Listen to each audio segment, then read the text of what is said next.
민수기 6장에 보면 오늘날 축도의 원형이 되는 제사장의 축복이 나옵니다. 여호와는 내게 복을 주시고 너를 지키시기를 원하며 여호와는 그의 얼굴을 내게 비추사 은혜 베푸시기를 원하며 여호와는 그 얼굴을 내게로 향하여 드사 평강 주시기를 원하노라. 예. 그렇습니다. 여호와 하나님 우리에게 복을 주시고 우리를 지켜주시기를 간절히 소원하십니다. 그러면 우리가 그 하나님의 복을 받는 길은 무엇일까요? 여기 보면 여호와는 그의 얼굴을 내게 비추사 그랬어요. 하나님이 그 얼굴을 우리를 향하여 비춰주신 것이 우리가 복을 받는 길이라는 거예요. 하나님의 얼굴이 우리에게 향하여 비추실 때 그때 하나님의 은혜가 우리에게 임하고 하나님의 평강이 우리에게 임한다는 것입니다. 네, 마치 태양이 지구를 향해서 태양빛을 비출 때 이 지구상에 있는 모든 생명체들이 그 햇빛을 받아서 살아 약동하는 것과 같은 그런 이치입니다. 하나님께서는 오늘도 활짝 미소를 띤 그 하나님의 얼굴을 우리를 향하여 비추시는 거예요. 아멘. 그래서 유명한 놀워치의 줄리안이라고 하는 분이 이런 글을 남겼습니다. 우리 주님이 우리의 죄값을 위하여 비싼 대가를 치르셨기 때문에 우리는 모든 죄에서 벗어나 무한한 영광으로 들어가게 되었다. 그랬어요. 아멘. 무한한 영광. 이 사실을 로마서에 보면 사도 바울은 로마서 5장 10절에 죄가 더한 곳에 은혜가 더욱 넘쳤다. 이렇게 표현하고 있습니다. 환한 미소를 지으시는 하나님이 그 얼굴을 우리를 향하여 비추신다는 이 사실을 아는 것은 정말로 감사하고 복되고 영광스러운 일입니다. 할렐루야. 근데 문제는 우리가 자주 그 하나님의 얼굴에서 비추시는 영광을 보지 못하고 있다는 거예요. 왜 우리는 그 하나님의 얼굴을 비추실 때 우리에 임하시는 그 은혜를 느끼지 못할까요? 왜 우리는 하나님의 얼굴을 비추실 때 누리는 그 참 평강을 종종 누리지 못하는 걸까요? 그 이유는 미소를 지으시는 하나님의 얼굴과 우리 사이에 은폐의 구름이 막혀있기 때문입니다. 은폐의 구름. 활짝 미소를 지으시는 하나님의 얼굴은 언제나 우리를 향하여 있지만 우리는 스스로 은폐의 구름을 만들어내는 거예요.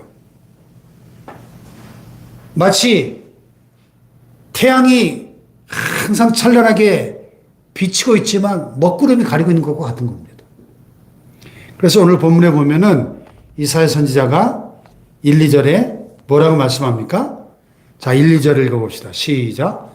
여호와의 손이 짧아 구원하지 못하심도 아니요 귀가 둔하여 듣지 못하심도 아니라 너희 죄악이 너희와 너희 하나님 사이를 갈라놓았고 그의 얼굴을 가리어서 너에게서 듣지 않으시게 함이니라 그랬어요. 여호와의 손이 짧아서, 이 손은 능력을 상징하잖아요, 성경에.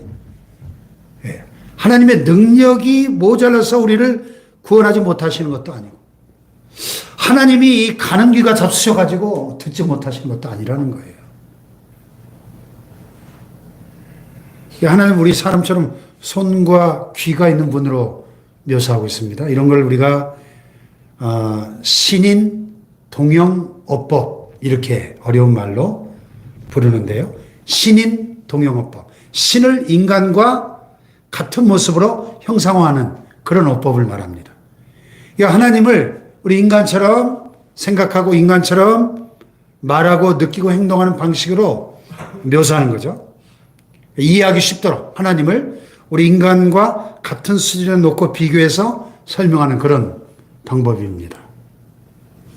자, 하나님의 손이 짧고 귀가 둔해서, 즉 하나님의 능력이 부족해서 우리를 돕지 못하고 구원하지 못하시는 것이 아니다.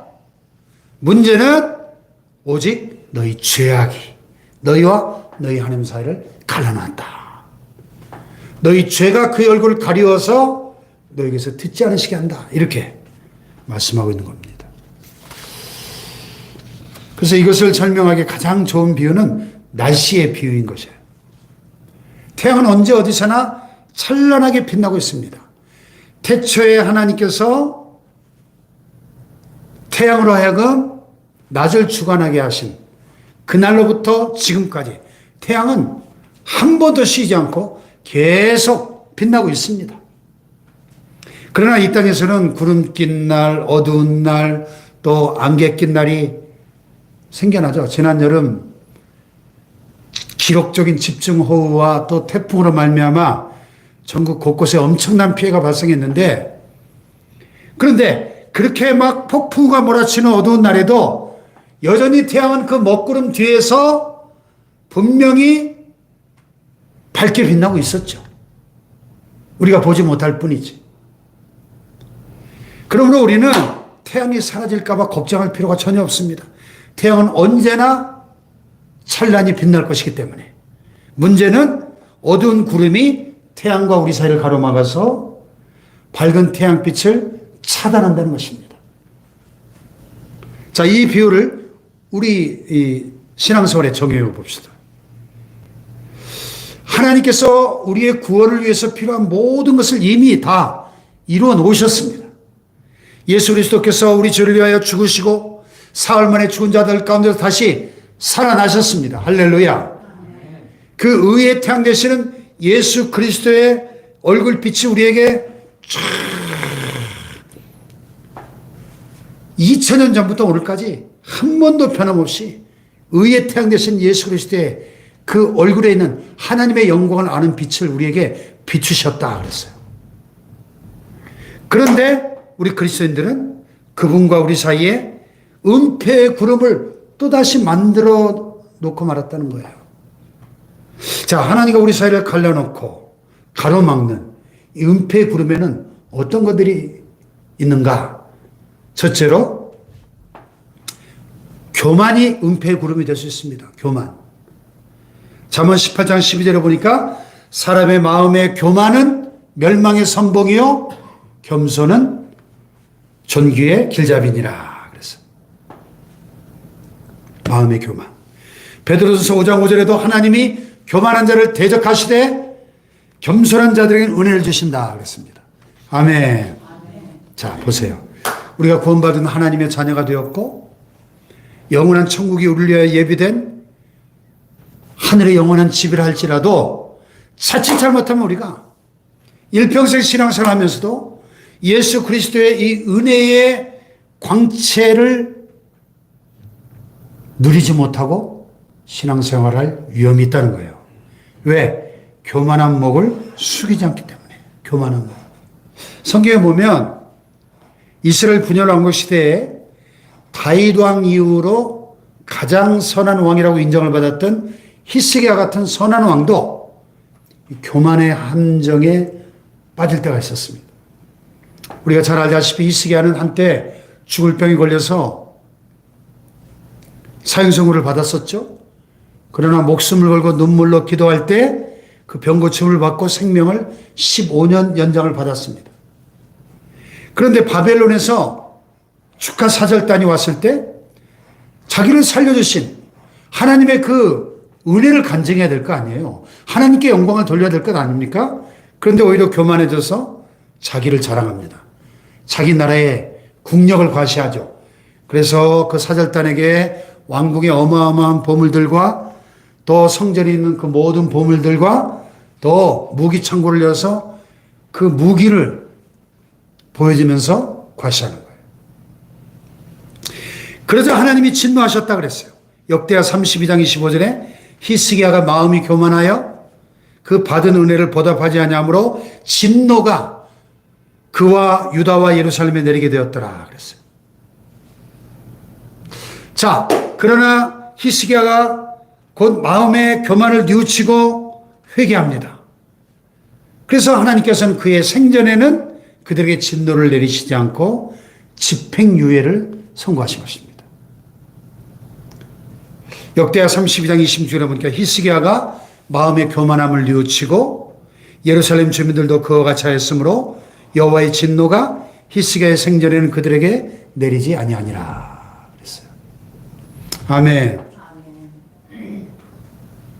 자, 그러니까 우리가 히스기야처럼 아무리 한때 하나님의 큰 은혜를 받았어도 우리의 마음을 잘 다스리지 못하면 나도 모르게 이 교만의 함정에 빠질 위험이 있는 거예요.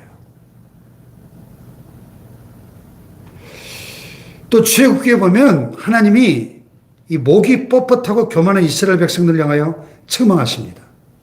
출애굽기 32장 9절에 보면 여호와께서도 모세에게 이르시되 내가 이 백성을 보니 목이 뻣뻣한 백성이로다. 목이 뻣뻣한 백성. 또 출애굽기 33장 3절에도 너희를 적과 꿀이 흐르는 땅에 이르게 하려니와 나는 너희와 함께 올라가지 아니하리니 너희는 목이 곧은 백성인즉 내가 길에서 너희를 진멸할까 염려함이니라. 목이 뻣뻣하다. 목이 곧다. 이게 다 그들이 교만한 족속이라는 거죠. 자, 하나님의 은혜로 출애굽 1세대 60만 명이 여호수아 갈렙 두 사람 빼고는 다 광야에서 40년 동안 방황하다가 죽어갔죠. 멸망을 받았죠. 왜요? 목이 뻣뻣한 그 교만한 그 죄 때문에 교만한 멸망의 선봉이라 하는 잠언 말씀 그대로입니다. 교만의 목을 꺾어버려야 될 줄로 믿습니다. 하나님과 사람 앞에서 겸손하게 낮아져야 할 줄로 믿습니다. 예, 교만의 먹구름을 걷어내버려야 돼요. 예. 그때 하나님의 얼굴에서 비추시는 은혜의 광채가 겸손한 우리의 영혼에 찬란하게 비추실 줄로 믿습니다. 아멘. 할렐루야. 아멘.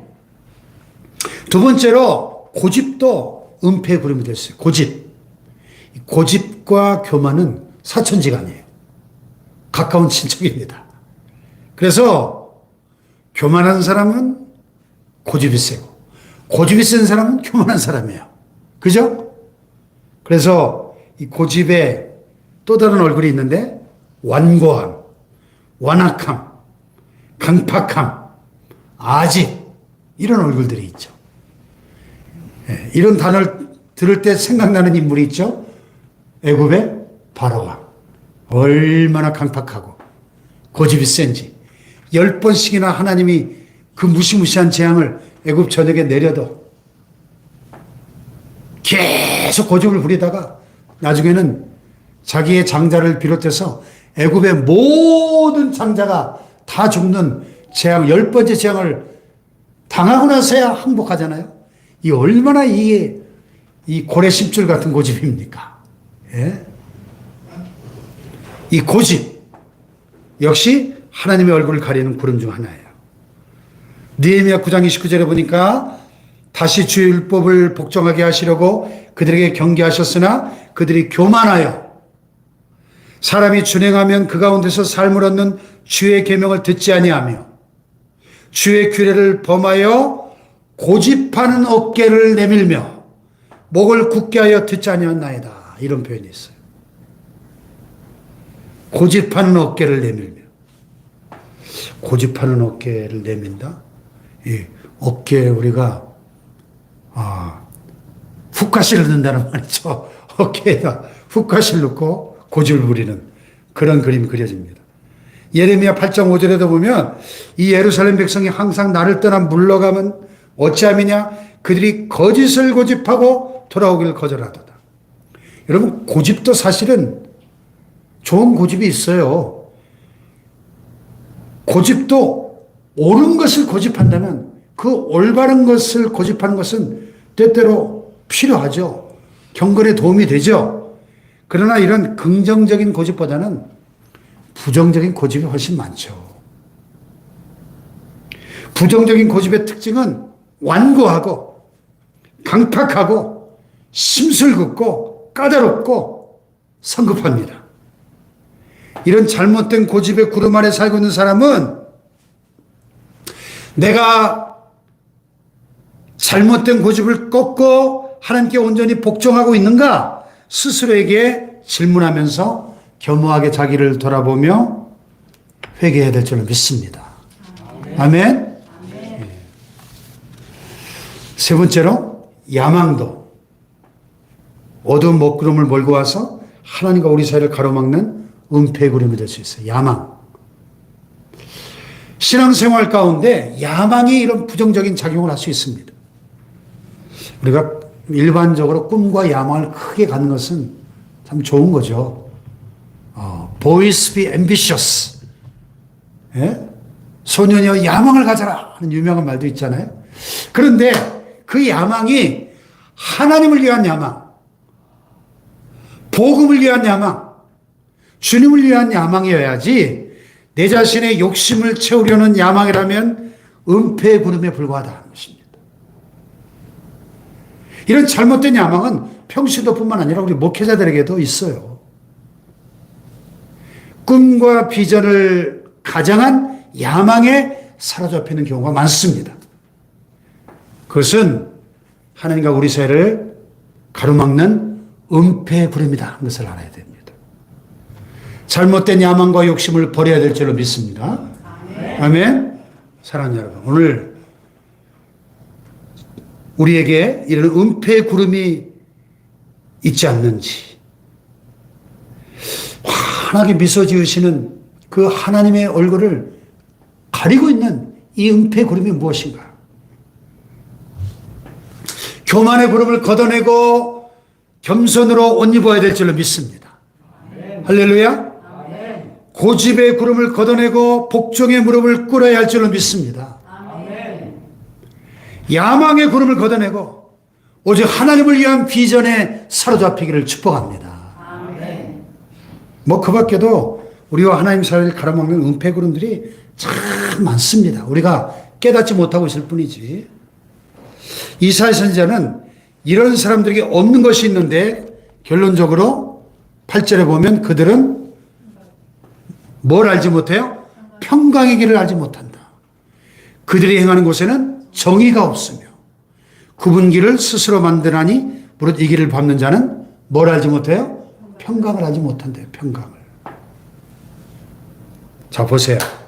내가 지금 하나님과의 관계에 있어서 회개치 않는 불순종의 문제가 남아있는데 순종하지 않고도 기도만 하면 모든 문제가 해결될 것이다. 이렇게 착각하는 사람들이 있습니다.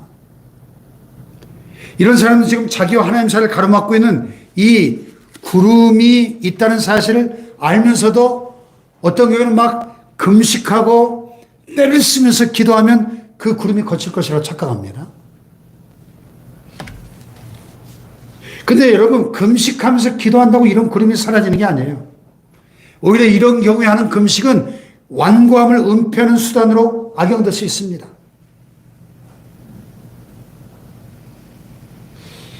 제가 아는 선배 목사님은 성전을 건축하면서 40일 금식 기도를 했어요. 37일째가 되는 날 예수님이 나타나셔가지고 이제 됐다 그만해라 그러셨대요. 근데 그분 입으로 직접 들은 감정이니까요. 그만해라. 그럼 그만해야 될 거 아니에요. 예? 금식 왜 합니까? 주님 뜻을 깨닫고 주님 뜻에 순종하기 위해서 나를 쳐서 복종시키기 위해서 금식하는 거 아니에요? 40일 금식 목숨 걸고 하는 거잖아요. 그거 하다 죽는 분들 많거든요. 근데 이분이 그랬대요. 예수님도 40일 하셨잖아요. 왜 나라고 40일 못합니까? 그러면서 고집을 피웠다는 거예요. 40일을 다 채웠어요. 근데 이분이 40일 금식도 끝나고 나서 거의 장애인이 됐어요. 장애인. 말도 어눌해지고 막 눈도 이상해지고 걸음걸이도 제대로 못 걷고. 그러니 목회를 할 수 있습니까? 결국 목회를 포기해야 됐고 참 그분을 보면 안타깝죠. 그러니까 이 금식의 동기가 뭐냐는 거예요.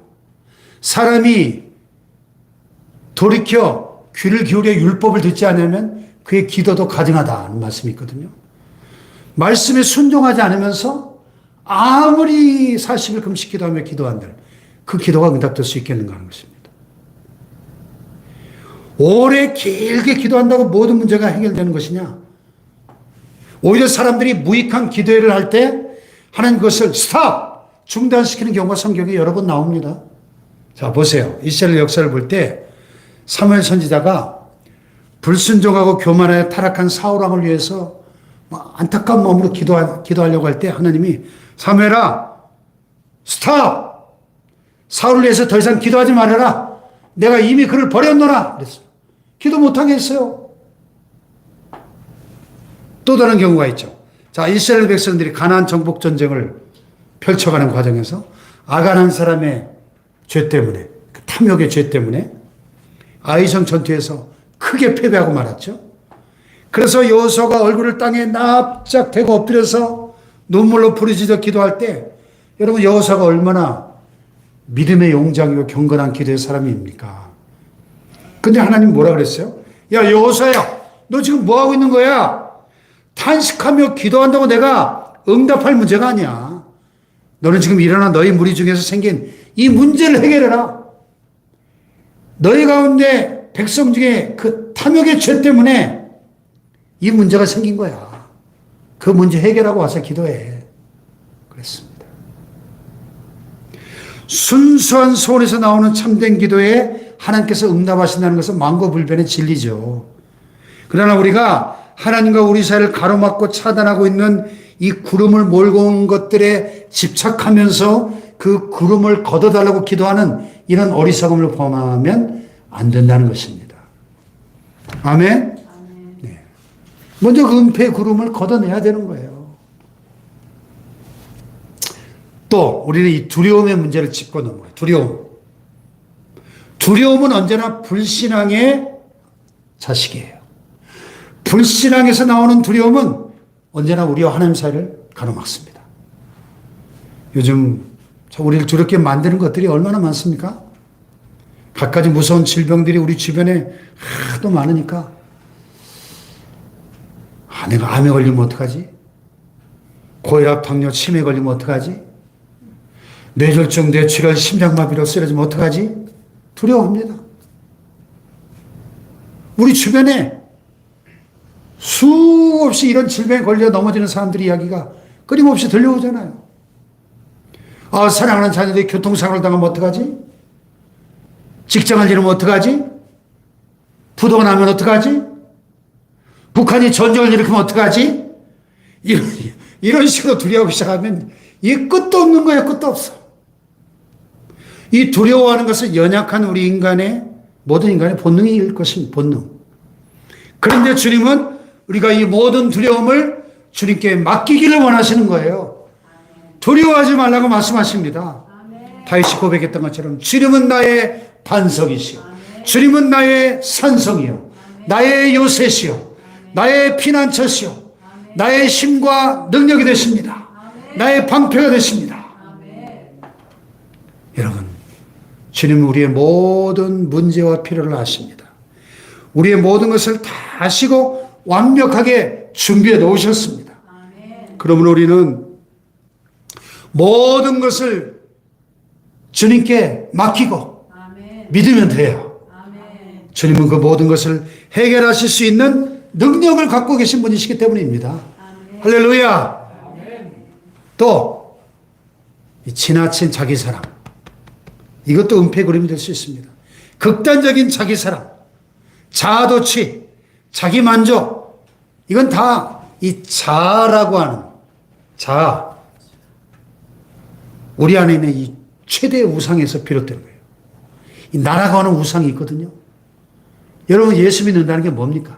주인을 바꾸는 거예요. 내가 왕 노릇하고 내가 주인 노릇하는 자리에서 내려와서 예수 그리스도만이 나의 주님이시고 나의 주인이시라고 인정하고 그분을 나의 마음의 보좌에 모시는 게요. 이게 신앙생활입니다. 아멘. 근데 성경에 보니까 말세가 되면 고통하는 때가 오는데 사람들이 자기를 사랑하며, 말세의 첫 번째 특징이 뭐냐? 자기를 사랑하는 시대, 자기를 사랑하는 시대. 자기가 우상이 되는 시대, 하나님보다 자기를 더 사랑하는 시대가 말세라는 겁니다. 또 우리는 돈과 온갖 형태의 소유에 대한 우리의 태도, 이 탐욕 때문에 우리 위에 구름이 낄 수도 있다는 사실을 기억해야 돼요. 탐욕. 돈. 그래서 말세에 고통하는 때가 이르는 사람들이 자기를 사랑하며 돈을 사랑하며 그랬어요. 이 돈에 대한 탐욕이 하나님과 우리 사이를 방해하는 결정적인 걸림돌이 될 수 있다는 겁니다. 여러분 500원짜리 동전 2개를 갖다가 이 두 눈에 딱 갖다 대고 있으면 어떻게 될까요? 눈앞에 아무리 아름다운 절경이 펼쳐져 있어도 동전의 눈이 가려져서 보지 못할 겁니다. 그렇죠? 그래서 우리가 돈에 눈이 멀었다 그러잖아요. 여러분, 돈이 하나님과 우리 사이를 가로막는 구름이 될 수 있는 거예요. 예. 그래서 그냥 사람들이 돈 하거든요. 그 보면 참 눈들이 500원짜리 동전같이 생겼어요. 돈 해가지고. 자, 보세요. 어느 날 한 부자 청년이 예수님 앞에 찾아왔잖아요. 선생님, 제가 무엇을 해야 영생을 얻을 수 있을까요? 이 영생에 대한 궁금증, 갈증이 있어서 왔어요. 예수님이, 네가 계명을 알지? 살인하지 말라, 간음하지 말라, 도둑질하지 말라, 거짓 증언하지 말라, 속여 빼앗지 말라, 내 부모를 공경하라 했다. 선생님, 제가 어렸을 때 그거 다 지켰는데요? 그때 예수님이 그를 보고 사랑하사. 얼마나 착해요, 대견하고. 어려서부터 다 지켰대, 계명을. 사랑하사. 그러나 내게 한 가지 부족한 것이 있으니 내게 가서 내게 있는 걸 다 팔아 가난한 자들에게 나눠주라. 그리하면 하늘에서 보화가 내게 있으리라. 그리고 와서 나를 따르라. 그랬어. 자, 아니 예수님 왜 그렇게 무리한 요구를 하십니까? 전 재산을 다 팔아서 가난한 자들에게 나눠주라고요? 여러분 가운데 그 명령에 순종할 사람 몇 명이나 됩니까? 왜 이런 무리한 요구를 하셨나? 지금 이 청년의 마음속에 돈에 대한 탐욕이 하나님과 그의 사이를 가로막는 결정적인 장애 요소라는 것을 예수님은 간파하셨던 거예요. 돈에 대한 탐욕. 아니나 다를까 이 청년이 어떻게 반응하죠? 그 사람은 재물이 많은 거로 이 말씀으로 인하여 슬픈 기색을 띠고 근심하며 떠나가니라. 영생을 얻기 원했지만. 근데 사실 예수님 무리한 요구를 했나요? 너 전세산 다 팔고 가난한 자에게 나눠줘. 그러면 하늘에서 내게 보화가 있으리라. 몇백 배, 몇천 배의 보상을 약속하셨어요. 그러면 그 주님의 약속을 믿고 그렇게 했다면 이 청년은 기독교 역사에 길이 남는 위대한 주님의 제자가 되었을 겁니다. 그런데 그 땅의 재물을 포기할 수 없었기 때문에 슬픈 기색을 띠고 근심하며 떠나가는 성경에서 가장 슬픈 뒷모습, 주님을 떠나가는 영생을 포기해버리는 이 부자 청년의 뒷모습이라는 겁니다. 그렇다고 돈이 꼭 나쁘다는 얘기가 아니에요. 돈 자체가 악은 아닙니다. 돈은 우리에게 꼭 필요한 수단이고 도구일 뿐이죠. 돈 자체는 중성입니다, 중성. 돈은 좋게 쓰면 많은 사람을 살려내고 유익한 일을 하죠. 그러나 돈을 사랑할 때 그것이 바로 일만하게 뿌리가 된다. 성경은 말씀합니다. 아멘. 지난주 설교도 제가 말씀드렸습니다만은 돈의 지배를 받는 돈의 노예가 된다면 그것은 하나님을 대체해버리는 우상을 섬기는 결과가 되는 겁니다. 만몬의 우상의 지배를 받는 것이에요. 우리는 돈의 지배를 받지 말고 돈을 다스리는 선한 청지기가 되어야 할 줄로 믿습니다. 할렐루야. 자, 말씀을 맺겠습니다. 결론적으로 하나님과 우리 사이에 먹구름이 끼게 만드는 이 은폐 구름들이 이렇게 많아요. 이 모든 걸 해결하려면 어떻게 해야 될까요? 무엇보다 우리 머리 위에 가로내는 이 은폐의 먹구름을 믿음으로 주님의 은혜를 힘입어 우리의 발 아래 놓겠다고 하는 단호한 의지가 문제 해결의 였습니다. 단호한 의지. 아멘. 여러분 비행기 타보셨죠? 오늘같이 이렇게 날씨가 흐리고 하루 종일 비가 오는 날 비행기가 이륙하면 하늘에 떠있는 그 구름을 뚫고 날아오르죠. 비행기가 이륙을 해서 점점 고도를 높이면 어느 정도 고도에 딱 올라가면 구름을 뚫고 지나가서 어떻게 됩니까? 비행기 창문을 내려다보면 어떻게 되죠?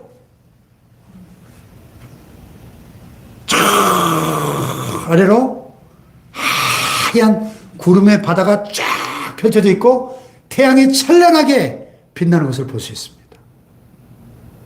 저 지금 구름 안에서는 막 천둥 번개가 치고 비바람이 몰아치고 난리가 났는데 그 구름을 뚫고 올라가면 찬란한 태양이 비치고 있어요. 할렐루야. 아멘.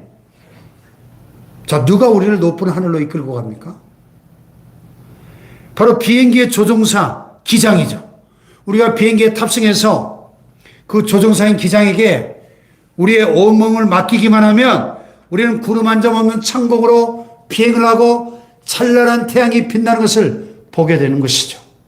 할렐루야. 아멘. 영적인 세계도 마찬가지예요.